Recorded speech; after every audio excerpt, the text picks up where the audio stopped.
आज का दिन हमारे पूरे भारत में ब्लैक डे के हिसाब से माना जा रहा है। क्यों? क्योंकि आज से एक साल पहले 22 अप्रैल 2025 को पहलगाम अटैक हुआ था, जिसमें मासूम बच्चों ने और मासूम लोगों ने, जिन्हें पता तक नहीं था कि उनकी जान क्यों ली जा रही है। इस टेररिस्ट अटैक में 25 लोगों की मौत हो गई थी। आज ही से एक साल पहले जम्मू कश्मीर के पहलगाम में हुई भीषण आतंकी हमले की पहली बरसी पर प्रधानमंत्री नरेंद्र मोदी ने शहीदों को श्रद्धांजलि अर्पित करते हुए देश को एकजुट रहने का संदेश दिया। उन्होंने सोशल मीडिया प्लेटफॉर्म ट्विटर पर भावुक शब्दों में इस हमले में जान गंवाने वाले निर्दोष नागरिकों को याद किया और कहा कि उनकी शहादत को कभी भूला नहीं जाएगा। जी हाँ, आज का दिन वही दिन है जिस दिन पूरे भारत में एक शोक की लहर दौड़ पड़ी थी। प्रधानमंत्री ने अपने संदेश में स्पष्ट रूप से कहा है कि भारत आतंकवाद के किसी भी रूप के सामने कभी नहीं झुकेगा। उन्होंने लिखा कि यह हमला देश के लिए एक गहरा घाव था, लेकिन इसने पूरे राष्ट्र को एकजुट भी किया। उन्होंने शोक संतप्त परिवारों के प्रति संवेदना व्यक्त की और करते हुए कहा कि देश उनके साथ मजबूती से खड़ा है और इस दुख की घड़ी में उन्हें अकेला नहीं छोड़ेगा। प्रधानमंत्री के इस बयान में एक दृढ़ चेतावनी भी झलकती है, जिसमें उन्होंने आतंकियों और उनके समर्थकों को साफ संदेश दिया है कि उनके नापाक मंसूबे कभी सफल नहीं होंगे। यह बयान ऐसे समय में आया है जब देश में आतंकवाद के खिलाफ सख्ती, नीति और कार्रवाई को लेकर सरकार का रुख पहले से ज्यादा कठोर नजर आ रहा है।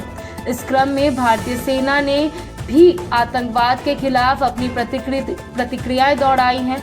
सेना ने सोशल मीडिया पर एक पोस्ट के जरिए कहा कि भारत के खिलाफ किए गए हर हमले का जवाब निश्चित है और न्याय जरूर मिलेगा।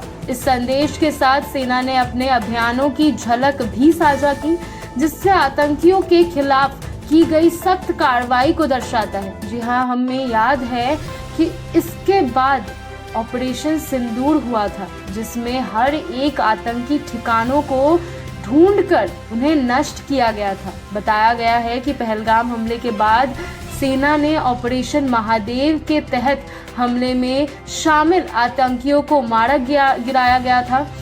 यह ऑपरेशन आतंकवाद के खिलाफ भारत की सक्रिय और आक्रामक रणनीति का हिस्सा थी। इसके अलावा हमले के बाद एक बड़े स्तर पर ऑपरेशन सिंदूर भी चलाया गया, जिसके तहत सीमा पर स्थित आतंकी ठिकानों को निशाना बनाकर उन्हें ध्वस्त किया गया। यह आतंकी हमला पिछले वर्ष पहलगाम की बैसरन घाटी में हुआ था, जहां पर्यटकों को निशाना बनाकर आतंकियों ने अंधाधुंध गोलीबारी की। रिपोर्ट्स के अनुसार आतंकियों ने धर्म पूछकर लोगों को निशाना बनाया। जी हाँ, पहले उनसे उनका धर्म पूछा गया, उसके बाद उनकी जान ले ली गई, जिससे यह घटना और भी संवेदनशील और भयावह बन गई।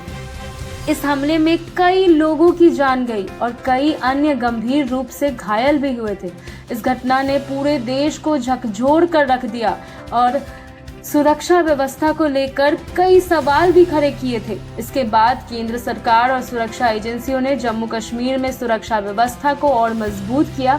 साथ ही आतंकवाद के खिलाफ सख्त अभियान भी चलाए गए। राजनीतिक और सुरक्षा विशेषज्ञों का मानना है कि इस तरीके के हमलों पर कड़ी प्रतिक्रिया और तीव्र कार्रवाई न केवल सुरक्षा के लिहाज से जरूरी है, बल्कि यह देश के नागरिकों के मनोबल और को बनाए रखने के लिए भी अहम है। प्रधानमंत्री का यह संदेश इस दिशा में एक मजबूत संकेत माना जा रहा है। अंततः पहलगाम हमले की बरसी पर दिया गया यह संदेश केवल श्रद्धांजलि तक सीमित नहीं है, बल्कि यह भारत की आतंकवाद के खिलाफ अडिग नीति और संकल्प को भी दर्शाता है। नरेंद्र मोदी के इस बयान ने यह साफ कर दिया है कि देश किसी भी स्थिति में आतंकवाद के सामने झुकने वाला नहीं है और हर चुनौती का डटकर सामना करेगा।